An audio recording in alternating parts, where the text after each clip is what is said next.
many of the world's Muslim rulers have come together in a powerful show of unity, which could well bring the increasingly Islamophobic Indian government to its knees.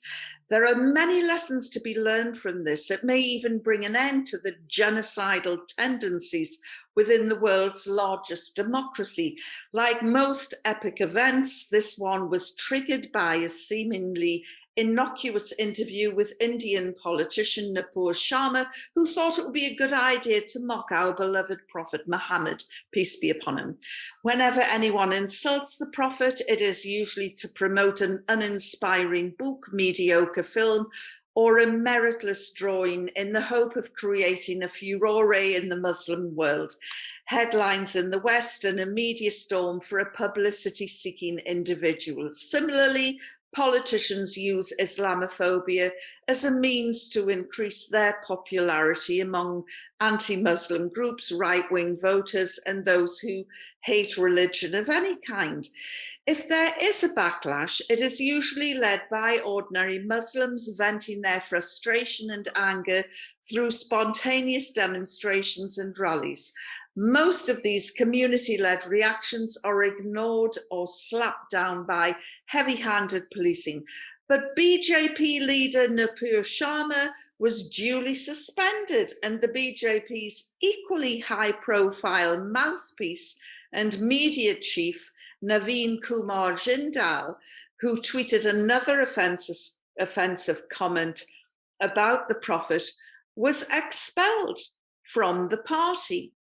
Desperately trying to diffuse the volatile situation, the BJP issued a statement, "In the history of India, every religion has blossomed and flourished. The BJP respects all religions." Really? I don't think so. So why would the ruling BJP, which has been blatantly Islamophobic over the past few years, give out such a groveling apology and act so swiftly to reprimand these ne'er-do-wells in its ranks?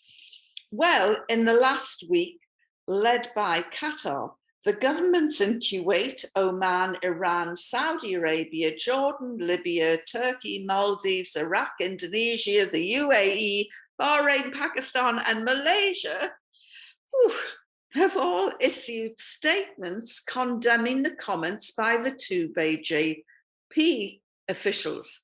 Then the 57-member Organization of Islamic Cooperation and the Gulf Cooperation Council joined in. This is the sort of unity that ordinary Muslims around the world have craved for decades, when they've come under fire for their faith and beliefs. Modi has remained silent on previous occasions over the building of Hindu temples on the sites of demolished mosques, hijab bans in schools and colleges in the southern state of Karnataka, as well as other Islamophobic legislation. However, while not expressing an ounce of concern towards Muslim public opinion in his own backyard, he is obviously rattled by the reaction to his BJP people and policies. The damage overseas could be extensive in terms of trade and foreign policy. Many Western countries, including America and Britain, are watching with interest to see what will unfold in the coming days. The truth is that such united action must be very disconcerting for Washington, London, Paris, and Berlin, especially with threats of trade boycotts.